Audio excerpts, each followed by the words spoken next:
ये कहानी है एक ऐसे राजा की जिसे अपनी मौत से काफी ज्यादा डर लगता था, जिस कारण को आसपास के जितने भी राज्य होते हैं सभी को तबाह कर देता, जिससे आने वाले समय में उसे किसी भी चीज का खतरा ना हो। लेकिन इतना ताकतवर होने के बाद भी उस राजा को आज तक चैन की नींद नहीं आई। जैसे ही वो सोने को जाता तो उसे लगता कि कोई उसे जान से मारने वाला है। तभी एक दिन वो राजा सोने की कोशिश करता है और जैसे ही वो सोता है तो उसे लगता है कि वो एक गहरे समुद्र में डूब रहा है। और तभी उसे किसी की आवाज आती है और वो आवाज उसे कहती है कि अपनी दूसरी जिंदगी में तुम रोशनी की तलाश में जाना। और वो राजा समझ जाता है कि उसकी मौत हो चुकी है और जैसे उसकी आंखें खुलती है तो वो एक अंधेरे कमरे में अपनी आंखें खोलता है। और तभी वो अपनी आंखों के सामने कुछ अनजान लोगों को देखता है जो कि उसे आर्थर कह रहे थे और वो उसे देखकर काफी ज्यादा खुश थे। और वो अपने बच्चे को देखकर कहते कि हमारा बच्चा एकदम हमारी तरह ही दिखता है। आर्थर को तो कुछ भी समझ नहीं आ रहा था कि आखिर ये लोग कौन है और मैं कहाँ पर हूँ। तभी आर्थर को समझ आता है कि उसका नया जन्म हो चुका, पुरानी यादों के साथ और एबिलिटीज के साथ। जो राजा एक समय का सबसे महान राजा था वो एक बच्चा बन चुका है और अब वो अपने आप को काफी ज्यादा कमजोर समझ रहा है। आर्थर अपने शरीर पे कंट्रोल भी नहीं कर पा रहा था और एक छोटे बच्चे की तरह वो अपने पैंट में पॉटी कर देता है, जिसके बाद उसकी माँ उसकी पॉटी को साफ करने लगती है, जिससे आर्थर को काफी ज्यादा एम्बेरस फील होता है। एक दिन आर्थर देखता है कि उसका फादर मैजिक का यूज करके अपने शरीर को सख्त बना रहे हैं ताकि वो खेतों में काम कर सके। और जब उसके फादर को चोट लगती है तो आर्थर की माँ हीलिंग मैजिक का इस्तेमाल करके अपने हस्बैंड को ठीक कर देती है। तब आर्थर को पता चलता है उसके जो मदर फादर है वो मैजिक का इस्तेमाल कर सकते हैं। और यही कमाल की बात है जो कि आर्थर को इस नई दुनिया में सरवाइव करने के लिए एक्साइटेड करती है। और तभी आर्थर को पता चलता है कि ये एक ऐसी दुनिया जहाँ पर मैजिक का इस्तेमाल किया जा सकता है। और तभी आर्थर को पता चलता है कि उसके फादर एक एडवेंचरर हैं जो कि एक अपनी स्पेशल टीम के साथ खतरनाक क्रिएचर्स का शिकार करते हैं। आर्थर अंदाजा लगाता है कि जब यहाँ हर किसी को अपने पास हथियार रखने की इजाजत है तो ये जगह उसके हिसाब से काफी ज्यादा खतरनाक होगी। इसलिए आर्थर डिसाइड करता है कि उसे जल्द से जल्द ताकतवर बनना होगा ताकि वो अपनी रक्षा खुद कर सके। लेकिन ये दिन अभी काफी दूर है क्योंकि वो एक नन्हा सा बच्चा है जो कि अपनी माँ की लोरी गाने पर ही सो जाता है और बिना खुद को पता चले अपनी पैंट में भी पॉटी कर देता है। और जिसके बाद आर्थर अपनी इस जिंदगी को एक्सेप्ट कर लेता है क्योंकि अपनी पुरानी वाली जिंदगी में उसे हमेशा अपनी जान का खतरा बना रहता था कि कहीं उसकी जैसी आंख लगेगी तो उसे कोई आके जान से मार देगा। कुछ महीने बीत जाते और हम देखते कि आर्थर रेंगना सीख गया है। वो अपनी माँ के सामने सोने का नाटक करता है ताकि उसकी माँ उसे अकेला छोड़ दे और वो छुपके से घर की लाइब्रेरी के अंदर चला जाता है जहाँ वो इस दुनिया के बारे में जानकारी प्राप्त करने के लिए बुक्स पढ़ने लगता है। तभी आर्थर को पता चलता है कि जिस देश में वो रहता है उसके नॉर्थ में डोवर्स का एक देश है और साथ ही ईस्ट में एल्फ का एक देश है। और उसे ये भी पता चलता है कि यहाँ पर एक ऐसा देश भी है जहाँ पर एक राजा राज करता है। और वो सोचता है कि लेकिन उसकी पुरानी जिंदगी के तरह यहाँ पर सिंहासन के लिए लड़ाई नहीं होती और उसे पता चलता है कि राजा का जो बेटा होता है वही अगला राजा बनता है। जिसके बाद आर्थर एक और बुक निकालता है और उस बुक में जादू के बारे में कुछ लिखा होता है और उस बुक को पढ़ने के बाद आर्थर को मैजिक के बारे में बेसिक पता चल जाता है। और तब उसे पता चलता है कि इसी मैजिक की वजह से ये दुनिया साइंस और टेक्नोलॉजी में इतनी ज्यादा पीछे है। और आर्थर को पता चलता है कि 1% लोग ही मैजिक का इस्तेमाल कर पाते हैं। और उसे ये भी पता चलता है कि एक व्यक्ति मैजिक का इस्तेमाल तब कर सकता है जब उसके अंदर माना होता है। और बुक में ये भी बताया जाता है कि मैजिक यूजर्स दो तरीके के होते हैं। पहले मैजिक यूजर्स वो होते हैं जो कि अपनी फिजिकल अपीयरेंस को बढ़ाकर और ज्यादा पावरफुल होते रहते हैं, जो कि हमेशा एक वॉरियर की तरह ही युद्ध करते हैं। और दूसरे मैजिक यूजर्स वो होते हैं जो कि अपने माना का इस्तेमाल करके अपनी मैजिकल पावर्स को बाहर दिखाते हैं। आर्थर को समझ आता है कि उसके पिता पहले नंबर के मैजिक यूजर है जो कि एक वॉरियर की तरह युद्ध करते हैं, लेकिन उसे अपनी मदर के मैजिक पावर्स के बारे में कुछ भी समझ नहीं आता क्योंकि उसकी मदर हीलिंग मैजिक का इस्तेमाल करती है। आर्थर इस बारे में ज्यादा नहीं सोचता और उसके बाद वो बुक में मैजिक को स्टार्ट करने के बेसिक सीखने लगता है। किताब उसे बताती कि मैजिक यूज करने के लिए एक मैजिक कोर होना जरूरी है जो तब बनता है जब एक इंसान के शरीर के अंदर के माना को एक सिंगल पॉइंट पे कंसल्ट करके रखा जाता है। और अक्सर लोग इसे अपनी यंग एज में कर पाते जिसे करने के लिए लोगों को सालों की मेहनत लगती है। लेकिन आर्थर अपनी पुरानी जिंदगी में ऐसी बेसिक चीजों के बारे में पहले से जानता था जिसके बाद वो ट्राई करने लगता है। जिसके बाद आर्थर अपने शरीर के अंदर के माना को एक जगह पे फोकस करने लगता है जिससे कि वो अपनी नई जिंदगी में ताकत का पहला कदम बढ़ा सके। लेकिन जैसे ही वो अपना पहला मैजिक कोर बनाने ही वाला होता है तभी पीछे से उसकी माँ आती है और उसे पकड़ लेती है और उसे अपनी गोद में ले जाकर उसकी माँ उसे बेड पे सुला देती है। और हम देखते कि 2 साल पलक झपकते बीत जाते और जब आर्थर की माँ आर्थर के बारे में डायरी में लिख रही थी तो आर्थर बाहर जाके अपने पिता के साथ तलवार चला रहा था। तभी उसकी माँ पीछे से आ जाती है जो कि अपने हस्बैंड के ऊपर काफी ज्यादा गुस्सा थी। वो इसलिए इतने ज्यादा गुस्सा थे क्योंकि उसका छोटा बच्चा जिसने अभी चलना ही सीखा था उसके हाथ में उसके पिता ने तलवार थमा। ये सब आर्थर के लिए बिल्कुल भी नया नहीं है, क्योंकि उसे पता चल गया कि इस घर का असली बॉस उसकी माँ है। उसकी माँ जब बाहर शॉपिंग करने के लिए जाती तो वो आर्थर को भी अपने साथ ले जाती। आर्थर बाजार में अनोखे अनोखे हथियारों को देखकर काफी ज्यादा इम्प्रेस हो जाता, क्योंकि इस तरीके से घूमने के कारण उसे इस दुनिया के बारे में जानकारी प्राप्त हो रही थी। आर्थर को जब भी कुछ नई चीज दिखती वो हर चीज में इंटरेस्ट दिखाता, लेकिन सबसे ज्यादा एक्साइटेड आर्थर जादू को लेकर होता, क्योंकि शहर में इस तरीके से जाने से उसे मैजिक को पास से देखने का मौका मिलता। इन सब चीजों के अलावा आर्थर अपने माता पिता के साथ एक शांत जिंदगी बिताता। आर्थर अपने हिसाब से कुछ नहीं कर पाते, जिस कारण उसे ऐसा लगता है कि वो एक नन्हे से शरीर में फंस गया हो। लेकिन धीरे धीरे आर्थर को ये जिंदगी पसंद आने लगती है और आर्थर देखता है कि उसके माता पिता उसकी हर जरूरत का पहले से ही ख्याल रखते हैं, जिस कारण उसे अपनी पुरानी जिंदगी ऑर्फनेज की याद आ जाती है, जहाँ उसने दिल से एक परिवार की तमन्ना करी थी, लेकिन उसका ये सपना सच नहीं हो पाया था। एक दिन आर्थर अपने फादर को खिड़की से मैजिक का यूज करते हुए देखता है, जहाँ उसके फादर अपने माना कोर को मजबूत करने की कोशिश कर रहे थे। आर्थर ये देखकर काफी ज्यादा एक्साइटेड हो जाता है कि उसके फादर कुछ अलग करने वाले। बस उसके फादर जमीन से कुछ पत्थरों को हवा में उड़ा पाते हैं, लेकिन ये देखकर आर्थर बिल्कुल भी एक्साइटेड नहीं होता है। तभी आर्थर की माँ उसके पास आती है और वो आर्थर को बोलते कि अभी तुम्हारे फादर ने अपना बेस्ट नहीं किया है। तभी उसका फादर दूसरी बार अपनी वाइफ को इम्प्रेस करने के लिए जमीन पे एक जोरदार किक मारता है, जिससे जमीन तक हिल जाती है। और इस बार आर्थर अपने फादर की एबिलिटी देखकर काफी ज्यादा इम्प्रेस हो जाता है और आर्थर की माँ को यकीन होता है कि जब आर्थर बड़ा होगा तो वो अपने फादर से भी ज्यादा एक महान योद्धा बनेगा। आर्थर अभी पढ़ाई करना चाहता है, लेकिन उसकी माँ जबरदस्ती उसे सुलाने के लिए ले जाने लगती है।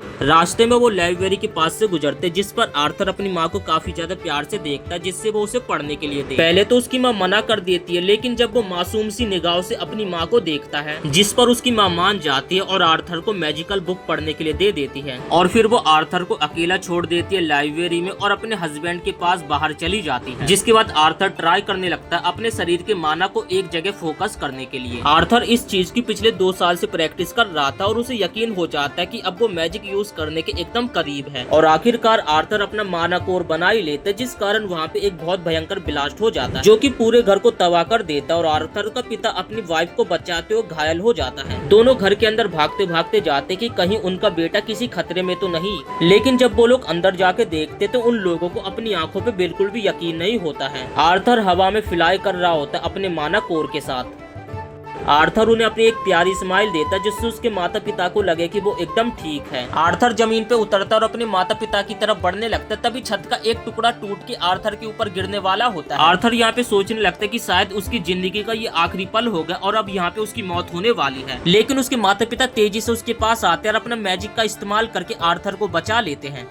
आर्थर को एकदम सुरक्षित देखकर उसके माता पिता काफी ज्यादा रोने लगते हैं, जिस कारण आर्थर के भी आंखों से आंसू आ जाते हैं। उसकी जो पिछली जिंदगी थी उसमें उसने कभी ऐसा इमोशंस फील नहीं किया था। जब भी आर्थर के सामने कोई लड़का उससे पिट जाता तो उसके माता पिता भी इसी तरीके से अपने बच्चे को संभालते, लेकिन वो लोग इस तरीके से आंसू नहीं बहाते थे। आर्थर के लिए ये एकदम नया एहसास। आर्थर अपनी माँ से चिपक जाता और पहली बार अपनी जिंदगी में वो रोता है। अब हम देखते कि आर्थर काफी ज्यादा बड़ा हो चुका, मतलब कि समझो 3 या 4 साल का, और आज वो अपने फादर के साथ ट्रेनिंग करने वाला है। वो अपने फादर के सामने ही खड़ा होता है, जहाँ पर उसके फादर उसे अपने गिलफ्स दिखाते हैं, लेकिन अपने फादर से उन गिलफ्स को लेने के लिए आर्थर मना कर देता है। उसकी जगह आर्थर एक लकड़ी की तलवार उठाता है और अपने फादर के साथ लड़ाई करने के लिए तैयार हो जाता है। उसका फादर भी एक तलवार को उठा लेता है। तब हम देखते कि आर्थर कुछ ही सेकंडों में एक्शन में आ जाता है और तेजी से लगातार अपने फादर के ऊपर 3 बार अटैक कर देता है। उसका फादर काफी ज्यादा ताकतवर होता है, जो कि उसके हर अटैक को रोक देता है। आर्थर समझ जाता है कि उसका फादर अपनी तलवार में मैजिक का इस्तेमाल कर रहे हैं, जिसके बाद आर्थर भी अपनी माना को लकड़ी की तलवार में डाल देता है और उसके बाद अपने फादर पे अटैक करता है। और इस बार का आर्थर का अटैक इतना जोर का होता है जिससे उसके फादर की लकड़ी की तलवार टूट जाती है। आर्थर मुस्कुराता और कहता है कि उसकी लकड़ी उसके फादर की लकड़ी से ज्यादा मजबूत है। अपने बच्चे की ताकत को देखकर उसका फादर एक कठोर डिसीजन लेता है। उसका फादर कहता है कि तुम्हें और ताकतवर बनना होगा, जिसके लिए तुम्हें एक टीचर की जरूरत है, तो मुझे इस बारे में तुम्हारी माँ से बात करनी होगी। और जैसे उसका पिता अपनी वाइफ से इस बारे में बात करने के लिए जाता है तो हर घर की तरह इस घर में भी कलेश हो जाता है, क्योंकि उसकी माँ इस डिसीजन के एकदम खिलाफ थी। वो अपने प्यारे से छोटे से बच्चे को अपने से दूर नहीं भेजना चाहती थी, और अभी तो वो बस 4 साल का है। आर्थर का फादर अपनी वाइफ को समझाता है कि आर्थर 4 साल की उम्र में काफी ज्यादा ताकतवर है, क्योंकि 4 साल की उम्र में आर्थर की लकड़ी उससे ज्यादा स्ट्रॉन्ग है।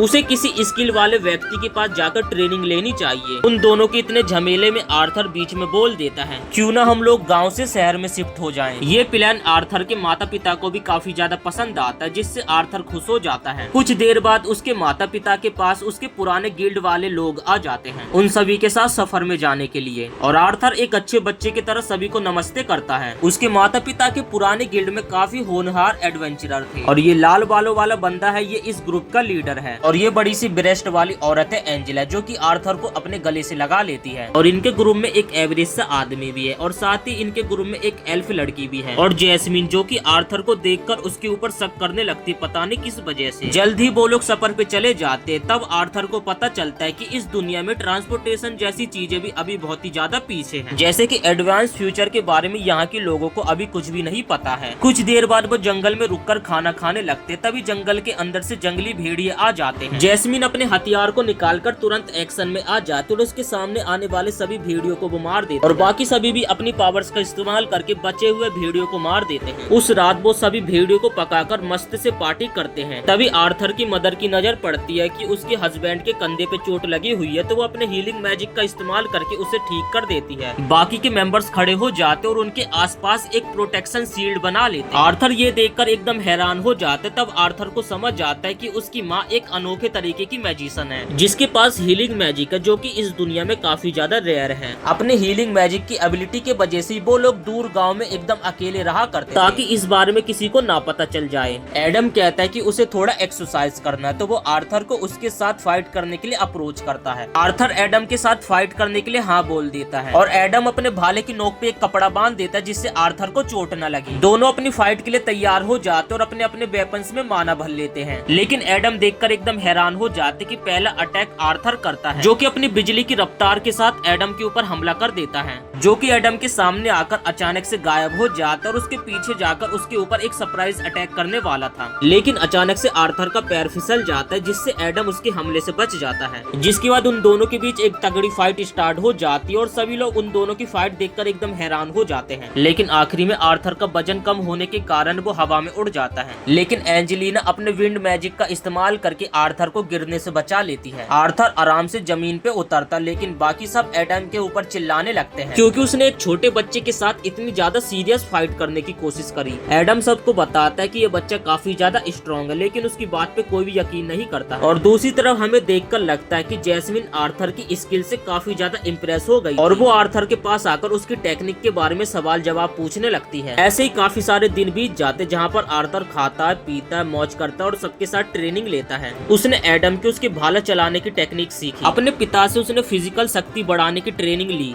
और साथ ही उसने तीर धनुष चलाना और जैस्मिन के साथ तेज भागने की टेक्निक सीखी। और यहाँ पर देखने से लगता है कि जैस्मिन को आर्थर काफी ज्यादा पसंद आ जाता है। इसके बाद हम देखते कि उनका सफर दोबारा से स्टार्ट हो जाता है, और वो लोग दोबारा से आगे बढ़ने लगते हैं। उन्हें कुछ गड़बड़ का एहसास होता है, जिस कारण उन्हें रास्ते में रुकना पड़ता है, और तभी उनके ऊपर बहुत सारे तीर उड़ते आते हैं, जिससे उन लोगों को पता चल जाता है कि उनके ऊपर चोरों ने हमला कर दिया है। डांटे और एडम दोनों गाड़ी के सामने आ जाते, और वेंजिला अपने विंड मैजिक का इस्तेमाल करके सभी तीरों को एक बार में उड़ा देती है। आर्थर बाहर झांकता, तब उसे पता चलता है कि बदमाशों ने उन्हें चारों तरफ से घेर रखा है। रॉबर्ट्स के ग्रुप का जो लीडर होता है वो ऑर्डर देता है कि सभी लोगों के ऊपर हमला करने के लिए, और वो कहता है कि एलिस और आर्थर को चोट न पहुंचाया जाए, क्योंकि उन्हें ऊंचे दाम में बेचा जा सकता है। और वो ऑर्डर देता है कि जितने भी बाकी सब है सबको खत्म कर दिया जाए। जिसके बाद लुटेरे अपनी चीफ की हाँ में हाँ मिलाते और उन सभी के ऊपर हमला कर देते हैं। रेनॉन और उसकी पार्टी के द्वारा एक एक करके सभी बदमाशों का सफाया करना स्टार्ट हो जाता है। आर्थर जानता है कि उसकी पार्टी के सभी लोग काफी ज्यादा स्ट्रॉन्ग हैं, लेकिन दिक्कत तब होती है जब लुटेरे संख्या में ज्यादा होने का फायदा उठाते हैं। इसी तरीके से लगातार फाइट करने के कारण सभी लोग काफी ज्यादा थक जाते हैं। जिसके बाद बदमाशों का लीडर आर्थर के फादर के साथ 1 वर्सेस 1 फाइट करने के लिए जाता है, और उसके पिता को उस गाड़ी में दे मारता है जिसमें आर्थर अपनी माँ के साथ बैठा हुआ था। गाड़ी टूट जाती और तुरंत जेनोन अपने हस्बैंड की मदद करने के लिए गाड़ी से बाहर निकलती है, लेकिन आर्थर का पिता मना करता है कि वो अपने मैजिक का यूज न करे, जिससे हालत और भी ज्यादा बिगड़ सकते हैं। जेनोन उठता और वो कहता है कि अपनी माँ को तुम सही सलामत किसी सेफ जगह पे ले जाओ। आर्थर अपने पिता को कहता है कि मुझे भी फाइट करना, मैं इन्हें संभाल सकता हूं। आर्थर का पिता कहता है कि तुम अपनी ताकत का इस्तेमाल अपनी माँ की रक्षा के लिए करो, क्योंकि तुम्हारी माँ के पेट में तुम्हारा छोटा बहन या भाई है। जिसके बाद आर्थर एलिस को लेकर यहाँ से भागने लगता है। बदमाशों के ग्रुप का जो लीडर होता है वो उन दोनों के ऊपर हमला करने के लिए आगे बढ़ने लगता है, लेकिन जो आर्थर का पिता होता है वो उसके ऊपर हमला करके उसे वहीं पे रोक देता है। आर्थर भागता रहता है और उसका रास्ता बहुत सारे रॉबर्ट्स रोक रहे, लेकिन उनकी पार्टी के मेंबर्स इतने ज्यादा टैलेंटेड थे जो कि उनका रास्ता क्लियर कर रहे थे और जिसके बाद एक एक करके वो लोग सारे लुटेरों को मार देते हैं। आर्थर सभी का शुक्रिया अदा करता है और फिर से आगे भागने लगता है।